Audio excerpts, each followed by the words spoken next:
मी पहिल्यांदा आमदार झाली 2009 मध्ये, तेव्हा दादा बघितलं मला विधानसभेत आणि अभिमान वाटला त्यांना. तेव्हा आम्ही सगळे एकत्र होतो आणि तेव्हा दादांचं स्वप्न अनेक वर्षाचं मुख्यमंत्री बनायचं, पण कधी कधी ना मुख्यमंत्र्यांकडे कमी आणि दादांकडे आम्ही जास्त जायचो. मी माझी बहीण त्यांना आमंत्रण द्यायला गेलेलो माझ्या भाचीच्या लग्नासाठी आणि नेहमी काय ग प्रणिती असं म्हणायचे. मी जेव्हा फोन करायची डिकले म्हणून त्यांचे PA असायचे, दादांशी बोलायचे, डायरेक्ट दादा बोलायचे. माझ्या मतदारसंघासाठी दादांनी खास निधी पण दिलेली, अजून त्याची कामं आपल्याला होताना दिसत आहेत.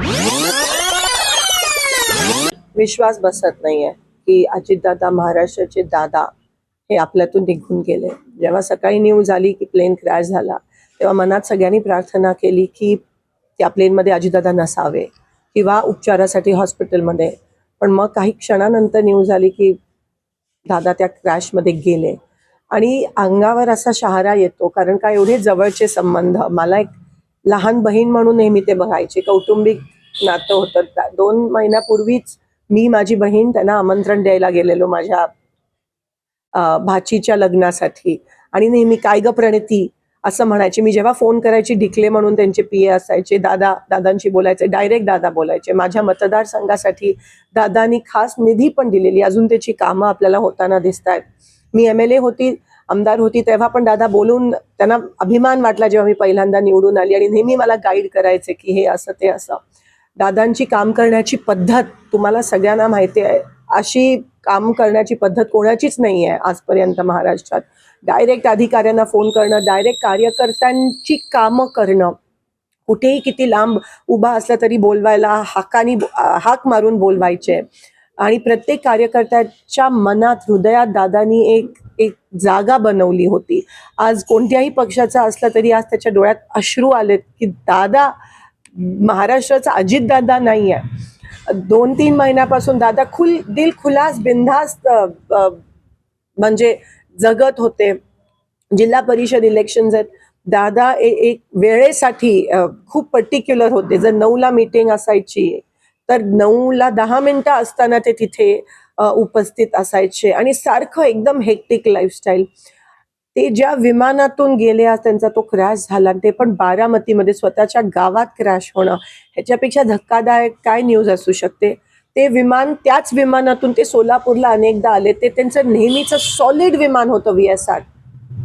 विमान क्रॅश होणं हे खूप शॉकिंग आहे. चॉपर तरी मी समजू शकते, पण विमान लँडिंगच्या वेळेस क्रॅश होणं नेमकं काय झालं हे कोणालाच माहित नाहीये आणि दादा आज आपल्यात नाही आहेत. मी पहिल्यांदा आमदार झाली 2009 मध्ये, तेव्हा दादा बघितलं मला विधानसभेत आणि अभिमान वाटला त्यांना. तेव्हा आम्ही सगळे एकत्र होतो आणि तेव्हा दादांचं स्वप्न अनेक वर्षाचं मुख्यमंत्री बनायचं, पण कधी कधी ना मुख्यमंत्र्यांकडे कमी आणि दादांकडे आम्ही जास्त जायचो आणि हक्कानी ते बोलवायचे, बसवायचे, काम निधी द्यायचे प्रत्येकाला, कार्यकर्ता असेल, आमदार असेल. आणि दादांची काम करण्याची पद्धत मला माहिती आहे. बोरामणी एअरपोर्टसाठी जेव्हा मी त्यांच्याकडे सकाळीची वेळ दिलेली, आज फोन केला तर म्हणायचे उद्या ये तू, आपण करूयात. आणि मी उद्या सकाळी दुसऱ्या दिवशी पोचायची, डायरेक्ट बोरामणी एअरपोर्टसाठी फोन करून हे 20 कोटी बोरामणी एअरपोर्टसाठी दे, सँक्शन करायचे आणि दुसऱ्या दिवशी त्याचं GR निघायचं. हे विकास कामाबद्दल त्यांना एक जी जाणीव होती ना, आणि कधी स्वार्थ आणि एक घाव 2 तुकडे, जे काही ते तोंडावर बोलायचे, दिलखुलासपणे बोलायचे. एकाला जर एकाचं काम करायचं असेल, कोणत्याही पक्षात असते, तर ते दादा काम करायचे आणि ह्याच्यामुळे त्यांच्यावर टीका पण अनेकदा पण झाली, पण दादांना त्याची पर्वा नसायची.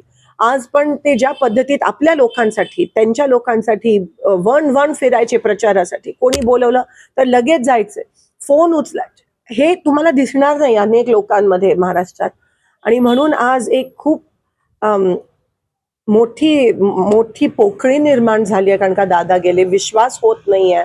आता पण त्यांच्या मिसेस, आज पार्लमेंटचा पहिला दिवस आहे, आज प्रेसिडेन्शियल ॲड्रेस आहे, पण आम्ही काही जण जाऊ शकलो नाही जिल्हा परिषद इलेक्शनमुळे. तिथून त्या निघाल्यात आणि पवार साहेब पण मला असं वाटतं तिथून दिल्लीवरून निघालेत. सुप्रियाताई आहेत आणि पुण्यात लँड होऊन मग बारामतीला बाय रोड येणार, कारण का बारामती एअरस्पेस बंद आहे.